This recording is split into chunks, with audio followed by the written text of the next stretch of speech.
and welcome. My name is Dr. Michelle Zatuni, and today I'm recording solo as we've done a little bit. Nothing's wrong, it's just that our schedules are not necessarily arranging in a good spot for Dana and I to either be on at the same time or have things recorded. So today I'm going to record a video on a topic that we've done before, but it deserves revisiting because when we did it before, it was not on video. And so I have some things that I can show you that might be helpful. So if you're struggling with chronic insomnia, you know how frustrating and exhausting it can be. Today, we're going to talk about one of the most effective evidence-based behavioral treatments called sleep restriction therapy. And many people with insomnia will try to compensate by lose the lost sleep with spending more time laying down in bed. I bet many of the people out there are going to say, well, of course, because if I don't get enough sleep, I want to make sure I have enough opportunity to sleep.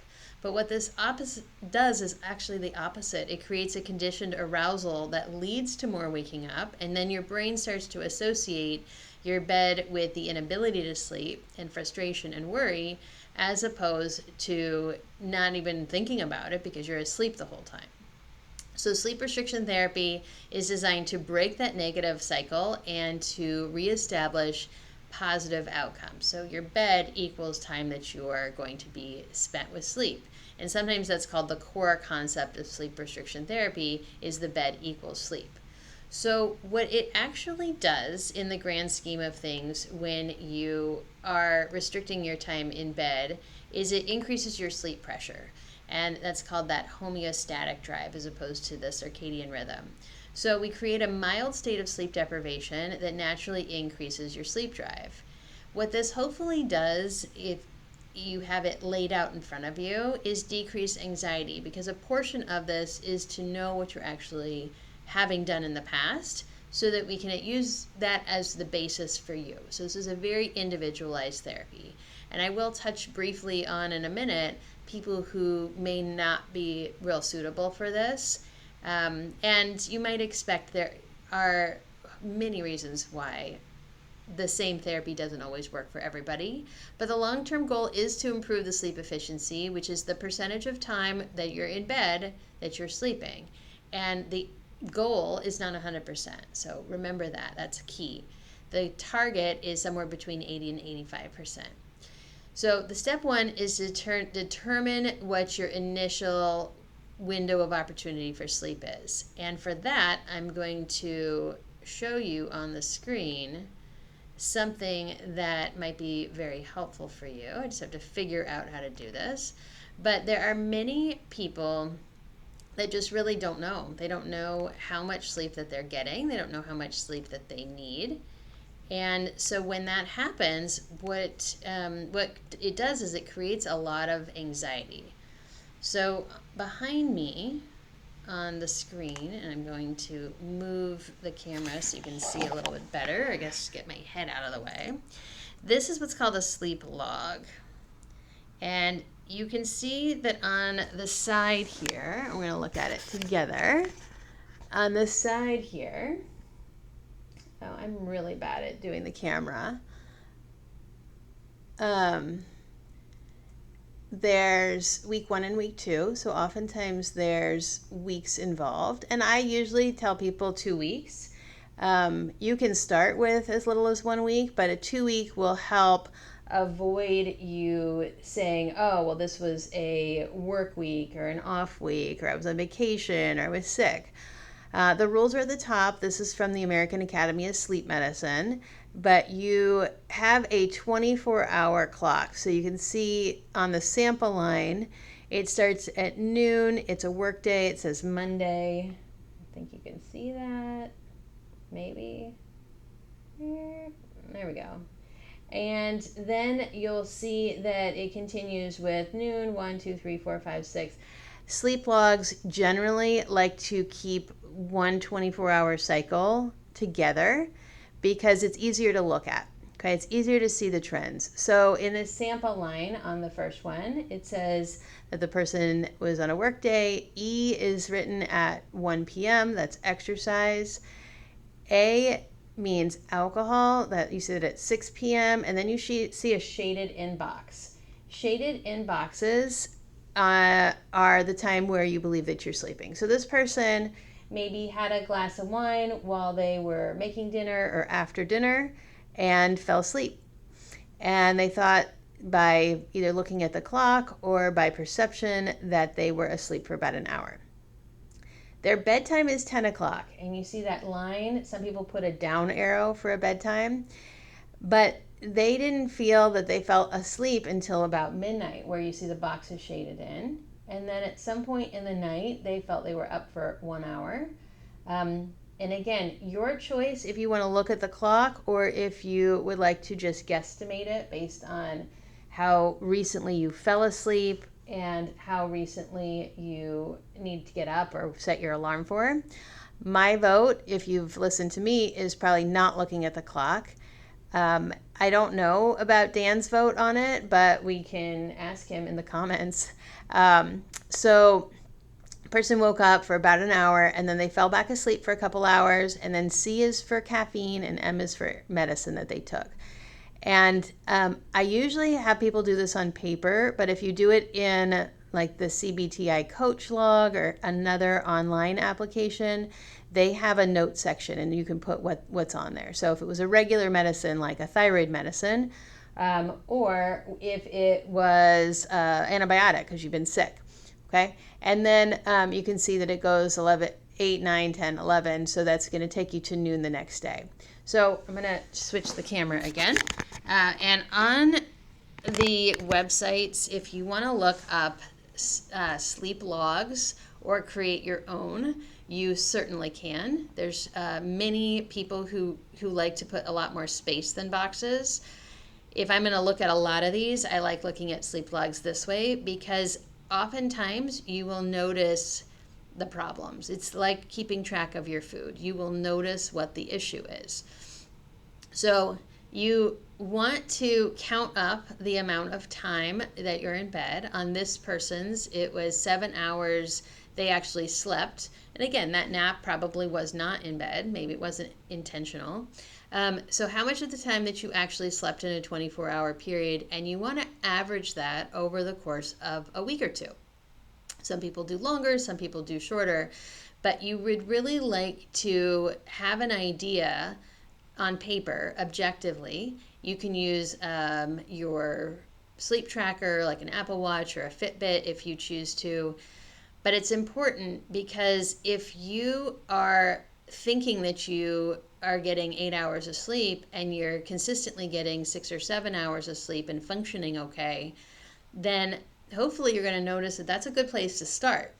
If you're noticing that you're in bed for 12 or 15 hours and that you're sleeping over the course, 12 hours, that is probably not reasonable to decrease the wake-ups, okay? So you want to estimate how fast you fall asleep. You want to estimate the time that you get up. And then you also want to look into how you feel that you're functioning, as far as the next day. Okay, so you do this. Let's say you come up with the number 7, okay? That's important because that is within the 6 to 8 hours, so that's a good, pretty acceptable range.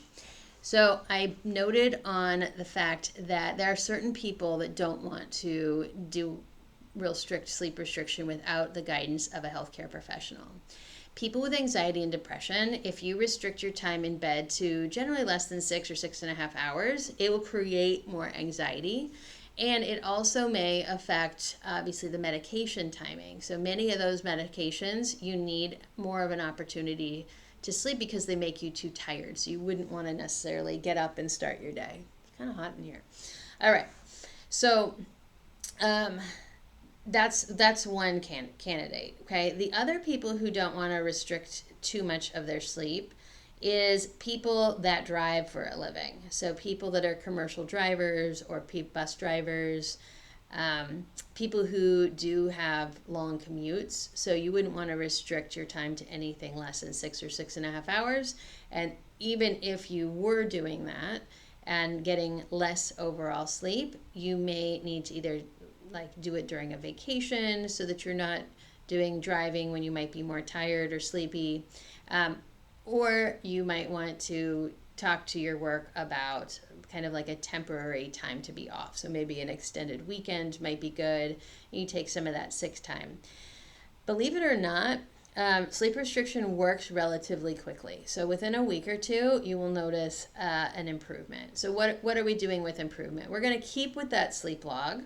We're going to set the anchor for your wake up time, and then we're going to go backwards. So if, let's say it was 7 hours, and my anchor is my wake up, which is going to be 7 a.m., then my new bedtime is no longer 10 o'clock. My new bedtime is midnight. And that's where I get a lot of like, oh, I haven't done that, or that doesn't work with my schedule, my spouse. What if I don't sleep? I'm not going to be able to tolerate it. If that is where you're starting and that's a little too structured, I don't know, pick 11:45, pick 11:30. So somewhere around your traditional total hours that you've been sleeping for a couple weeks, but still anchoring. And if you truly say like, no, midnight is just not acceptable to me because I heard that I lose more weight if I'm asleep before midnight, which can be true, or I have to take a medication earlier in the evening and I'm just too tired to do that, then you may consider moving your anchor morning. You may move it up. So if you'd like to go to bed at 11 and your hours are 7 hours, then your new wake up time is 6 o'clock. And if that's acceptable to you, that is a truly good thing to do. Okay, but what you don't want to do is rotate it around. So part of sleep restriction therapy is consistency. So I would rather get somebody sleeping on a schedule that works for them, and then be able to move it around later once their sleep is improved and they know the rules. So you can start this at any point. But I don't want to make it completely unreasonable and take a truly night person and anchor their morning for like 5 a.m. or 4 a.m. because of whatever reason, and then I'll now make them have a lot of anxiety trying to go to sleep earlier. It still does work, but it's just not very kind, and you won't have as much success right out of the starting gate. So there's a non-negotiable amount of minimum time to prevent daytime sleepiness. And I'm going to tell you, I think that's about 6 hours, not necessarily 5 hours. You can push it a little bit if you're generally healthy, but I would say 6 hours would be probably the minimum to do a fixed schedule. Okay, this is where there's a little bit of math. Okay, so you anchor your morning, you're getting up at 7, you're forcing yourself to stay awake until midnight, and somewhere between when you would have fallen asleep and midnight, you're doing your tired but not sleepy activities or behaviors and kind of trying to wind down. But you are not getting into bed until you're sleepy and it's that time. Okay, so you want to maybe prepare 10-15 minutes before when you're really trying to get ready to go to sleep. But I mean, heck, now if you're midnight to 7, you could watch television at 10 o'clock to 10:30 or 11. So there we go. So the rule is you go to bed only when you're sleeping. It's critical that you only go to bed when you're sleepy. You have to feel genuinely sleepy, not just fatigued. If your lights out time arrives at like 12:30 and you feel wide awake, you want to stay up until you get sleepy. So it is important to work on some of those habits to get you a little bit sleepier. You also want to avoid daytime napping because that is part of what's included in your sleep. So if you have to nap because you have an activity you're doing in the evening that's going to keep you out later than your bedtime, you want to keep the nap to less than a full sleep cycle. So I would say for most people that's going to be under an hour. But if you don't wake up from that nap feeling refreshed, then that means you actually got too deep of a sleep cycle. So you want to actually shorten it. I know that seems off, but you want to shorten it so that you wake up feeling refreshed. And if you've tried to power nap, that 7 or 10 minute nap actually feels a lot better than that hour and a half where you wake up groggy and hungover because you're not getting into those deeper stages of sleep that it's harder to wake up from. So if you must nap because you're too sleepy to do your regular activities, a 7 to 10 minute nap is like a short walk, or it's a phone call, or it's a smoke break. So it does generally work with most people's schedule. So the 15-minute rule is kind of this bonus tip that we put in there. But at the end of the day, if you are not sleepy at all, you can work on tired but not sleepy activities with this 15-minute rule. I don't like the timer as much as I like something that could be accomplished in 15 minutes. So let's say emptying the dishwasher, loading a dishwasher, folding a small load of laundry, doing a small load of laundry. These are sorts of things that you can start doing in that tired but not sleepy activity. And technically you could do them in the middle of the night. Believe it or not, I'd much rather you get up and do that than lay in bed trying to fall asleep again. Okay, so returning to bed when you're sleepy is important. So this means that if you've gotten up, you're sitting on the couch, you don't lay down and fall asleep there. You want to get into bed and go back to sleep. If you get into bed, you're wide awake again, then you, again, want to get out of bed, do the tired but not sleepy types of things until you get sleepy, and then you get back into bed. Okay, so you're doing those things the first couple days, you're still waking up frequently. By the end of the first or second week, you're noticing you are getting more hours of sleep in bed, and you're spending less time awake during your sleep period.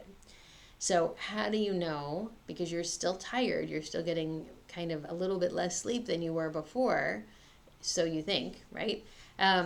So how do you know to increase your sleep time a little bit? So if you're sleeping 85% of the time, so how much time in the bed divided by how much time you're sleeping divided by your total time in bed, multiply that by 100, that's your sleep efficiency. If your sleep efficiency is between 80 and 85%, fantastic. If that's you add 15 minutes earlier you can go to bed. You don't change your anchor. You don't change your wake up time in the morning, okay? If it's under 80%, you stay right where you are, okay? If it's in the 60-70% mark, what I'd like you to try to do, if you can, and you've set your total time to be 7 hours, you maybe want to go down to 6 hours and 45 minutes. Again, we're not going to restrict to under 6.5 hours, but if you've given yourself more opportunity to sleep, then the anxiety of doing this project helps with, then please restrict to a little bit less, okay? Watch your mood, watch your energy level, watch your daytime function, and if things aren't going well, reach out to your healthcare provider, your psychologist, your therapist. Type it into AI and see kind of what the next steps are. Baby steps. Okay, you don't give yourself more opportunity to sleep until you've earned it, but there are certain factors that may be involved with your unique individual circumstances. So be kind with yourself, but do muster through a good week or two to start seeing the results. You don't just give up the diet after 1 week because you haven't lost any weight. You kind of stay with the course until you can see that you are improving on things. So let me know if you've tried sleep restriction therapy. Let me know if you find this helpful, and try to find a sleep log that works for you, and try and encourage other people not to just get into bed because they want to sleep more. All right, have a good week, and we'll talk to you next week. Bye.